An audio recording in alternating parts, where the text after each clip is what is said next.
Welcome back once again, all of my low carb friends, and for those of you who are here for the first time, welcome. One of the luxuries that people who are on low carb and keto diets feel that they have to go without are those delicious Girl Scout cookies. So today we are going to make a keto version of one of the favorite Girl Scout cookies, the delicious Thin Mint cookies. These cookies are so good and so easy to make. Also, if you're like me and you want to make these cookies but you don't use a whole lot of peppermint extract, so you don't want to go out and pay $5 to $10 for a little tiny bottle of peppermint extract, make sure you stick around to the end of the video. I'm going to show you how to make a super easy peppermint simple syrup that I use in this recipe that takes pennies to make and less than 5 minutes. And if you want printable versions of these, you can check out my website at janetsdeliciouslowcarbkitchen.com. You can find printable versions of these and other goodies there for you.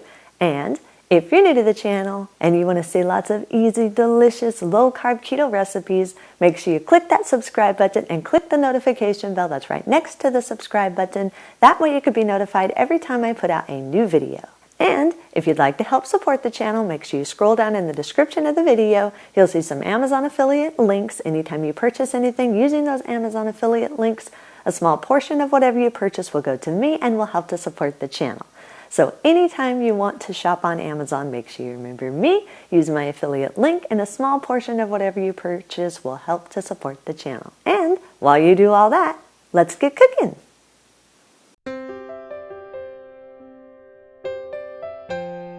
Preheat your oven to 375 degrees.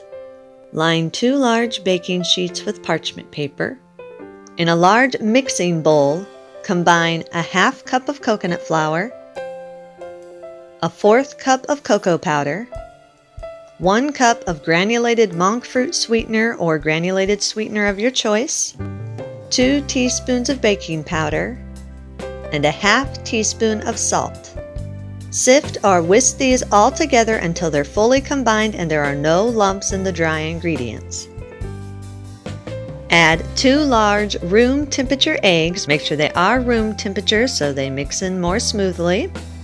Use a wooden spoon and stir the eggs into the dry ingredients until all of the dry ingredients have been moistened. Add 3/4 cup of the oil of your choice. I'm using canola oil, but that's really not keto, so you can use any oil you want. You can also use softened butter if you prefer butter over oil. And up to 2 teaspoons of peppermint extract or peppermint simple syrup. And if you want to find out a really quick way to make peppermint simple syrup in under 5 minutes, stick around to the end of the video and I will show you how to do that. Mix the ingredients all together until everything is fully combined. Now the amount of peppermint extract that you put in here is up to you. It depends on how much of a mint flavor that you want in your cookie. I tried it with 1 teaspoon at first and that wasn't quite enough, so I think closer to 2 teaspoons is good for me because I like to taste the mint, so up to 2 teaspoons. Once all of your ingredients are fully combined, stir the dough vigorously for about 30 seconds or just until the dough is smooth and soft. You're wanting to create a fluffy dough. So you want to mix it for an extra 30 seconds once everything is fully combined. Once the ingredients are fully combined and you have a smooth, fluffy dough, scrape down the sides of your bowl and push all the dough to the center of the bowl. Once the dough has been pushed to the center of the bowl, then shape it into a smooth ball. Then place it in the refrigerator uncovered for about 5 minutes. This just helps all the ingredients to sit together well so your cookies don't spread a lot when they bake. Now I'm making these into drop cookies, which basically just means there's no rolling out the dough or using cookie cutters needed. You just mix it and scoop it out by tablespoons onto your baking sheets. But if you are wanting to have more precise circles and wanting your cookies to look a little bit more pretty, you can leave the dough in the refrigerator for up to 10 minutes so it can get really firm, and then you can press or roll the dough out and use a cookie cutter, a circle cookie cutter, to make your cookies extra pretty. That's up to you if you want to do that. Me, I just like to put it in the fridge for 5 minutes and then just drop the cookies. Either way, once you have refrigerated your dough, remove it from the refrigerator and pick the dough ball up in your hands and just press it a little bit just to make sure that the dough is firm and that there's not big chunks falling off of it. If there's big chunks falling off, that means your dough's a little bit too dry and you need to add just a little bit of room temperature milk so that your dough is sticking together well. So you should have a firm, smooth dough. Then scoop the dough out anywhere from a half tablespoon to a whole tablespoon at a time onto your prepared baking sheets, depending on how big you want your cookie. If you want it more of the traditional size, then about a half tablespoon. Personally, I like mine a little bit bigger, so I scoop it out by tablespoonfuls. So it's up to you how big you want your cookie. Either way, scoop them out onto your prepared baking sheets. Once your cookies are all scooped out, then shape each dough scoop into a firm ball. Then gently flatten the top of each one of the dough balls. Now you don't want to flatten these too much. These cookies do spread a little bit, so you don't want to flatten them too much, but you do need to flatten the tops just a little bit so they actually look like a cookie and not like a big ball. So flatten the tops just a little bit. Make sure they keep their circular shape as much as you can. Once they're shaped, place them in your preheated oven. Bake at 375 degrees for 10 to 12 minutes or until they have darkened around the edges. Now be careful not to burn these. I know with chocolate cookies it's hard to tell when they've darkened around the edges, but you should start smelling them, have that chocolatey mint smell going on. And when you take them out of the oven, they should not be wet on top. They should have a little bit of a dark texture around the edges because you're wanting these to firm up to a little bit of a crispy cookie. Once they're done baking, remove them from the oven. They will still be a little soft, but they will firm up as they cool. Allow them to cool on your pan for about 15 minutes or until they have firmed up. They should be a little bit crispy around the edges.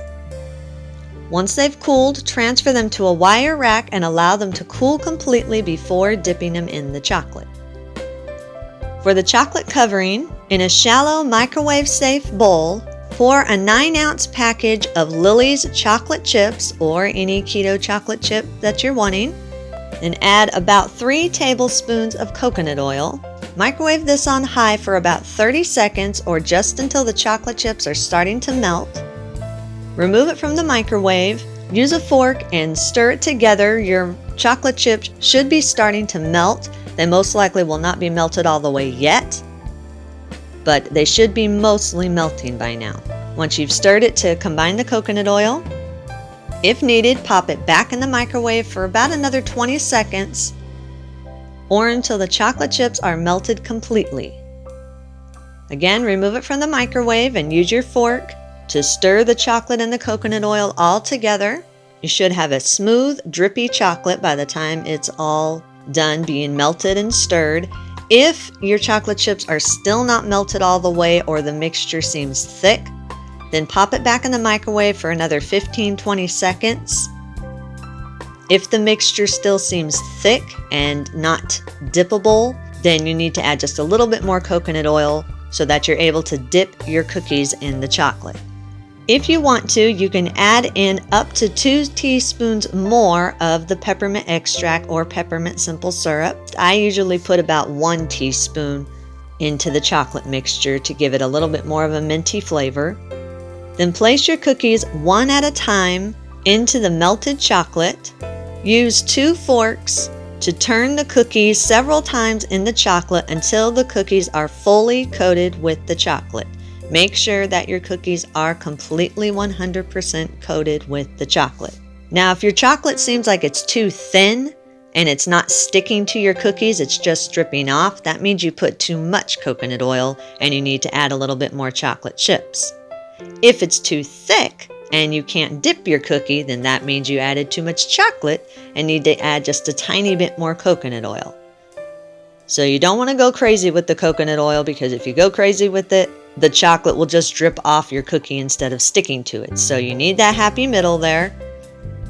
So for me, 3 to 4 tablespoons was just fine for the 9 ounces of chocolate chips. Once the cookies are coated, Place them onto a lined baking sheet. I just use the parchment paper that I use to bake the cookies on. I just flip it over to the other side and put the chocolate coated cookies on that. Then place the cookies on the baking sheet in your refrigerator and allow them to chill in the refrigerator for about 15 minutes or until the chocolate is firm.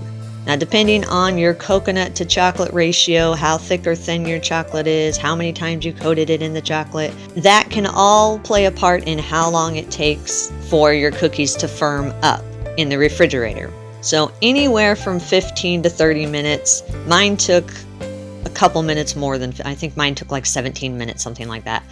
But you're just looking for the chocolate on the outside to be firm. When you touch it, you should not be getting chocolate residue on your finger. It should be firm.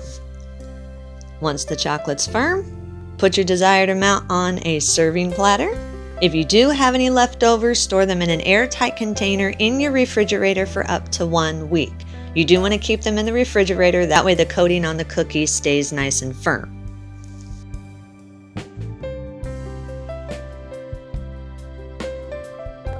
For a quick peppermint simple syrup, place 6 standard-sized candy canes in a medium saucepan over medium heat. Add a half cup of water, then use a wooden spoon and stir the candy canes continuously until your water comes to a low boil and the candy canes are almost fully dissolved. You can break up the candy canes if you want to when you put them in, or you can just keep them whole, whatever works for you. Just keep stirring. Make sure you stir this continuously, otherwise the candy canes will all stick together and can possibly stick to the bottom of your pan, and then you'll never get that out. So make sure you just keep stirring it continuously until you start seeing some bubbles forming in the water and your candy canes are almost fully dissolved.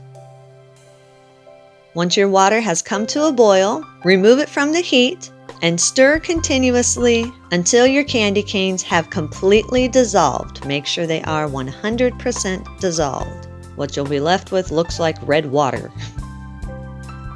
Once it's all dissolved, pour the syrup in a mason jar or an airtight container, and if it's not cooled all the way, allow it to cool all the way before you seal the container and store it into your refrigerator for up to 1 week. Now, you can do this with pretty much any kind of hard mint candy.